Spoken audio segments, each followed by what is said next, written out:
Do you want to bounce back from stress and motherhood ups and downs more emotionally strong? Building a community really helps. People who get it are your key to survive and emerge more strong as a mother. So, build a community around you of like minded people who understand you, who help you cruise through a difficult situation.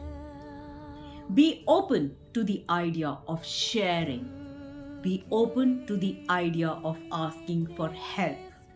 Be open to the idea of taking advice.